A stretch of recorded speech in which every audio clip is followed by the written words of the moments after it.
Hello, everybody, and welcome back to ABM Answered, the quickfire demand generation and ABM video series, or at least that's what we're aiming for today. Today, I'm excited to be joined by Sophie Lewis, who I met at the Global ABM conference at the end of last year, where I was attacking the buffet, the best place to meet everyone. Who's in the marketing team at Moneypenny, and I will kind of let you describe what Moneypenny do. Answering service. I don't want to insult you by saying like inbound cold calling. It's not really inbound cold calling. Anyway, I'll let you discuss that. We can do that as a separate service, but it's mainly telephone answering. So we answer incoming calls for businesses, but as if we're the receptionist based in their office. Right. So it's slightly more like an extension of that company rather than like a typical call center. See, that sounds so much more elegant than the way I put it. We can get more into that. But the one thing that really surprised me when we met was, or the one thing that I had the utmost respect for you almost immediately for, was the sheer amount of events that you go through. I guess my first question is like, why do you do so many events? Have you just like crack the code? I know you're almost industry agnostic as well, right? You work across lots of industries and properties, but maybe you can share a bit more about that, Sophie.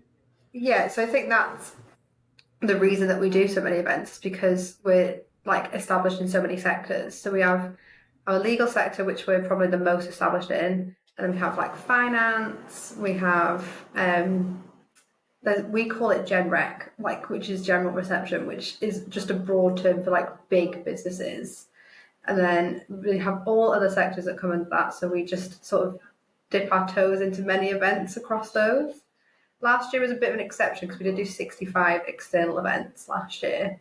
We have pulled back on them this year, which is great for me because it means I can do more ABM. But we're still doing, I think it's about 35 to 40 events this year. So I say pulled back, it's not drastic or anything. Yeah, that's still nuts. I think that would probably kill me off by the end of the year, but you're a much better person than me. So to run you quickly through the rules and the viewers through the rules, I'm going to ask Sophie here a set of questions all to do with ABM and demand gen. Question marks to see how it goes. More on me asking poor questions than Sophie answering them. But these questions have come from or been adapted based on the challenges we collected originally at Mixed Reality Rooms, where over 1,000 marketers have gone through and stated what their biggest headaches were with ABM. And in more recent times, we have started to include previous guests' questions. So, Sophie, are you ready for question one? Yeah. Cool. The suspense is insane. So, Sarab Sanghi at IGT Solutions asked, what is the right time for an organization or a company to adopt an ABM approach? So I hope you were listening at the conference because I wasn't here, but I'm sure they covered it. What are your thoughts? So I think in terms of putting your ABM plan together, immediately now, start yesterday in terms of planning it, because you need to be putting some sort of strategy in place, some sort of thought process before you do anything. So you can do that anytime, and you need to sort of, narrow down your sectors and your subsectors and really nail down what your ICP is. And you need to do that before you do anything. You can do that at any time of the year, and there's no time like the present. But I think in terms of actually executing the plan, that is sector specific. So for example, I mentioned before we work within the finance sector, and that is one of our focuses for our ABM campaigns. But we wouldn't necessarily do any sort of marketing activity in January, for example, because there's no way on this earth that anyone that is a decision maker within the finance sector is making decisions on whether they want to onboard a new solution with us in January, because it's year end for their tax year. So it's just about getting to know those sectors and incorporating that into your plan, your execution of it, because there's going to be right and wrong times to do it, and times where decision makers will be more receptive than any other time. That's a really nice kind of little tactic. No one's really spoken about that, like timing. Like a lot of people agree with you that, like, yeah, there's never a wrong time to start planning, but in terms of like executing, because a lot of leadership teams, and I think there's another question in this later about like we're going to pilot this over a set amount of months. You kind of, in a way, want to give yourself. You don't want to fail before you've even like left the gates, right? So you want to kind of give yourself a good amount of time to get going, and you're so right there. One quick question on that, and I won't ask any more follow-on questions. I don't promise that. But you did you mention finance and the law sector, legal sectors are the top ones, or like why did you start with finance? And would you only start with one um, sector first, or would you try and go after like a cluster of sectors altogether? If you're I think it rolling out depends on a number of things. I think it depends on your budget. the. So when we have like organised our ABM budget internally, we've sort of done it with the intent of picking our subsectors first. So we've thought, where have we seen previous success with any ABM work we've done, and we have seen the most success with it in our finance/accountancy sector. So for us, it was a no-brainer to carry that on this year. And then I mentioned before that we're most established in our legal sector. It's our longest running sector, and I feel like when we go to events, it's either that they're a client of ours, they have been a client of ours, or they know of us in some capacity. So our focus in that is upselling, which isn't something we've really done ABM wise before, which is quite exciting for us. But yeah, that's why I mentioned those first, because those are our personal focuses for ABM this year. Nice. Well, you're in super good company because I think a lot of people have asked, previous guests have asked questions around upselling and using that Yes. for ABM. Problem two is finding innovative ways to break through the noise on a budget. So this was one of the original questions that came through. So, like, what's worked for you? This can be anyway, but what are kind of like some scrappy tactics and things that you've used in the past that have helped you here kind of get through the noise? I think it's what you have to sort of. People joke about ABM sort of being like stalking. So you stalk these decision makers at these key accounts, and you really like get to know what they like and what they're into. But you also have to do that with the sector as a whole. So you have to find out what's going on in that sector, what's new, is there anything sort of that will interest each of those key accounts. So for us, something that we found worked really well is we've done it for 2 years now. I think I mentioned this to you at the conference. We have found sort of an award ceremony that happens in October. 2 years when they announced the finalists for the shortlist of each category, we then go out with a physical mailer for them. So they get a branded card from us saying congratulations. So there's something with Moneypenny on that they can keep. And we also send out a Cadbury's box, which I think costs about £11 a box. And it's got a whole world of chocolate in there. They've got like a box of eclairs, they've got all different chocolate bars, and then there's a Cadbury's bar that says congratulations on it. So it just feels really personal. And then that's a handwritten card by our sales team just saying, looking forward to seeing the awards, congratulations on being shortlisted. And more often than not, we name the award in it because it adds to the personalisation. And we have seen such success in that, not necessarily in terms of they've all come on as clients, but the success of that has been the noise around it on social media. So when the Cadbury boxes land, they're all posted about it, like, thank you for Moneypenny, this great gift. And then after the awards, we follow it up with a picture of the winners holding their award in a photo frame that says congratulations from Moneypenny. And again, that's something with Moneypenny on that they can keep in their office. And again, that's something that they shout about on social media. And I think it's really easy, like in marketing as a whole, it's really easy to be like, okay, well, have they come on? Are they a lead? Are they this? But I think ABM is such a long process, and everyone you speak to about ABM, it's such a long game that it's important to celebrate the small wins, the small touch points, because that's how you know that things are working. That's a great response. I love that we're really in the details here. I think keeping it high level. Do you? I guess, yeah, no, you can't exactly say, "Hey, post about this on social media." Because to be fair, I got given off a client like a Lego print recently, which I posted, just purely because I thought it was an awesome gift. Yeah. But yeah, okay. So marketing finds like the shortlist, people who are awarded, and then they basically put it on a plate for sales. Like, hey, just write this card, and we'll do the rest, and then kind of get things going. Wicked. Problem 3 came in from Katie O'Neill at Noetic, and she said, "What is a simple way to explain to sales all the great work marketing has done without over complicating it?" I think it's that age-old debate getting sales and marketing to be aligned. That's like the other key takeaway from the conference that we went to. It's every single talk mentions having sales and marketing aligned. We work really, really closely with our sales team, so they're sort of involved in the whole process. That they understand like the ABM funnel. They understand like how we do things and why we do things. So I think just understanding their language, because obviously sales and marketing language is very different. We're all very different kinds of people.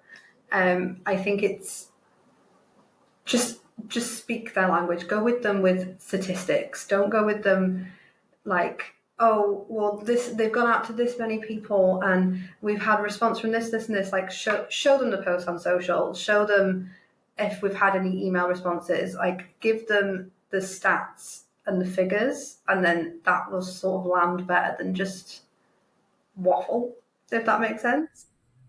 For sure, yeah. It's like they're very visual, I guess, and on stats as well. It's like almost Yeah.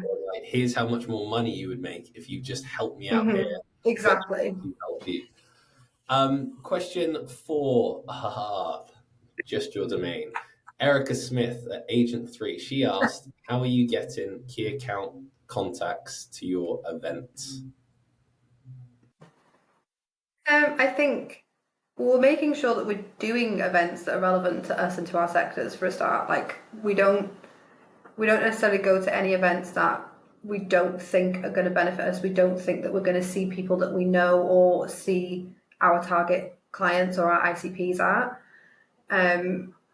And then in hand with that, as part of some of the stuff I'm doing with ABM, we're doing paid social and email campaigns pre-event. So we will send out an email to hopefully land within the ABM list, and then to people that we have seen in previous years that are in our CRM system, and we're going with then an exclusive offering. So they can either come to the stand and give the quote of the offering, or they can, sometimes we might send them like enter a prize entry within the email, just something that encourages them to come and see us. And if they mention it, we know that they've had that email. So we know that they're either on the ABM list or they're somewhere within our CRM system that we want to be having that conversation with them that sounds, so it stands out. That's really smart. So that's your way of kind of monitoring whether your efforts are working. And when you say you do email outreach, where you mentioned obviously you've probably got like a list in your CRM, like, hey, come back, or went to the first couple, do you want to come to this one? But like, does the sales team also do cold outreach as well, like for some of Yeah, their newer target accounts? yeah, they do. Okay, cool. So you're attacking it almost from 3 angles, right? You got Yeah, ads, outbound to cold, new, and then the existing database. I think that's honestly what it comes down to. Like everyone I've asked this question to has just said there's no like secret sauce. It's just a slog, and the amount of yeah, effort you put in, and the bar is like it's just slightly higher than it used to be, which is why it feels like such a slog to do. But it's not impossible to do it if, yeah. like you said, the event is relevant. The next guest was Janelle Amos at Elevate Growth, and I'm going to sneeze, so I'm going to really try and answer this question quickly and then mute myself.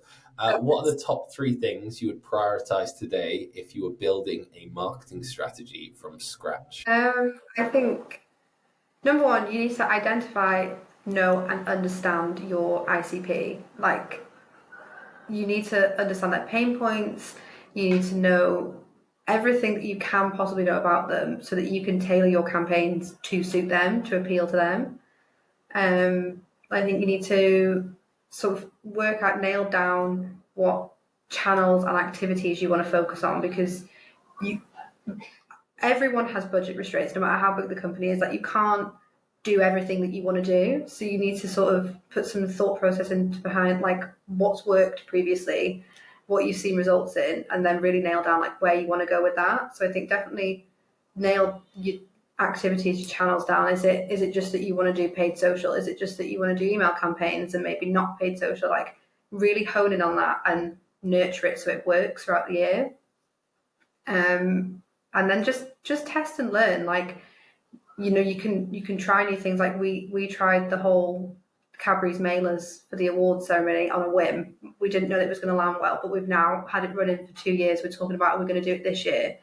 So I think just try new things, and just, if it doesn't work, that's fine. You've tried it. You can learn from it. You can tailor it. You can adapt it to do something else.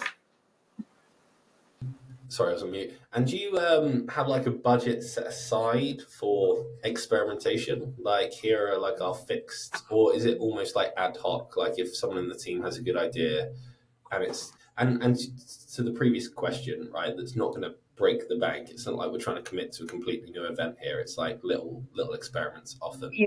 or is it more that's the case? We have a set ABM budget, but then there's always room in any budget for ad hoc things if you can get I if you hope can no get suppliers are listening to people this. behind it, and if you can pitch it in the right way, there will be something that you can do, whether it's as low cost as humanly possible. But if you believe in it and you pitch it well and get someone else to believe in it, then there'll be a way you can do it. I feel like you're a salesperson disguised as a marketer, but I do love it. I do love it. Question 6 came in from Ross Howard at Inbox Insights. So I think he's the director of ABM there. He asked, how much do other ABMers, i.e. you, feel Gen AI is being overhyped? And his follow-on question, so he's kind of cheekily asked to here, is like, how are you personalizing your campaigns? Which I think you've already answered, but like, how are you? I know Moneypenny have an AI product. I think they're trying to blend the human and the robot together, which is really, Yeah. really cool. But in terms of like your outreach strategy, are you using any AI? What are your general thoughts and feelings on it? So there's no right or wrong answer. And yeah, any neat tricks? Yeah, so in terms of using AI for ABM here, I'm not using any AI tools. I know there are great tools that exist, like there's Sixth Sense and all different tools like that that are really, really good, but we've not yet found something that does personalized content as well as a human does. So I'm sort of just, I think, and one thing that MoneyPay does really well is the personalization aspect of it, and that's internally, externally. Like, people know MoneyPenny for not only our products but our culture. So I think that's just something that we really do well, like the handwritten notes, the little fine details that AI just couldn't do as well as we can do it here in house. But give me That 6 months, I might be eating my words and using all of the AI products. um, yeah, I'll have to keep tabs on you. But the you make a good point, because I think like the service you offer is very personalized, and I think like there's a big difference between like low quality and high quality. So I guess with your actual offering as well, you're going to need to be delicate with introducing AI to make sure it's as good as a human. And I really like your answer because, like Vasilios and I were catching up yesterday. He's another ABMer at Bug Crowd. He asked, he basically said, I don't think you can do true ABM if you're like automating everything. So wow, you're authentic. You're not trying to cut corners. This is great. I just think, like, with ABM is for like our top target accounts. Like, we put so much time and resource into identifying those. You don't want to just let it slip because you've used AI to sort of try and personalize things that's not quite landed right. Like, I just feel there's just more personalization you can do with a human, especially at like one-to-one level. Oh, for sure. Yeah, no, I totally agree. Um, right. Sophie, you've made it. The final question came in from Katia at U Stella, and she asked, what is your practical advice to get leadership buy-in to your ABM campaign? And I would just say, watch this webinar, maybe. Beautifully described many kind of resourceful tactics of how you can run ABM and why. But like, do you have anything to add onto that?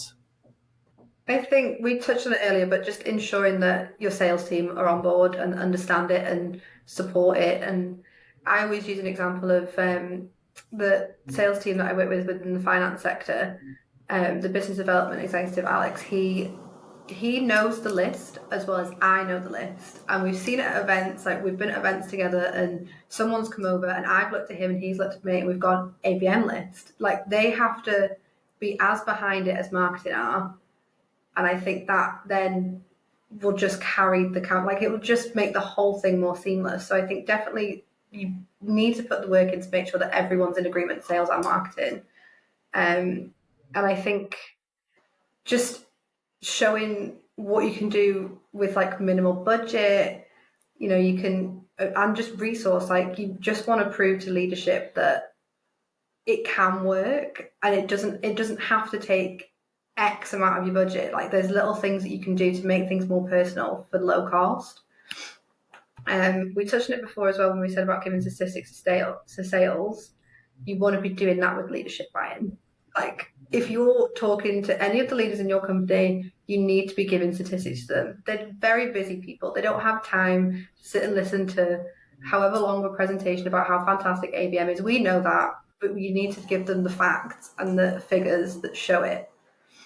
And just like understanding what your leadership like drivers are. So, your CCO would ask questions about revenue. Your CFO would ask questions about, well, how much is that going to cost? So just understanding what sort of information you need to give the right person. Mm. I like the sorry, one more thing or not?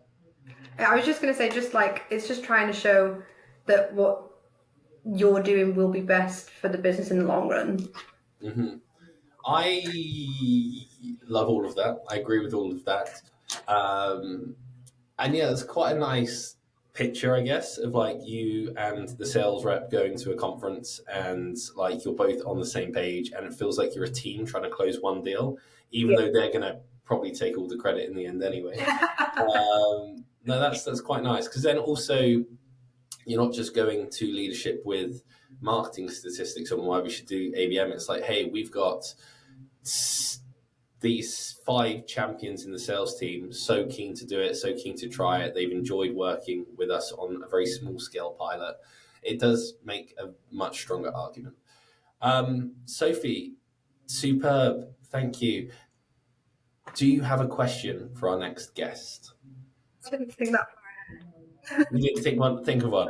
Let me think about it and I'll send you one. All right. Okay. Yeah, I did just put you on the spot there, really. All right. Wonderful. Thanks so much for joining. Thanks so much.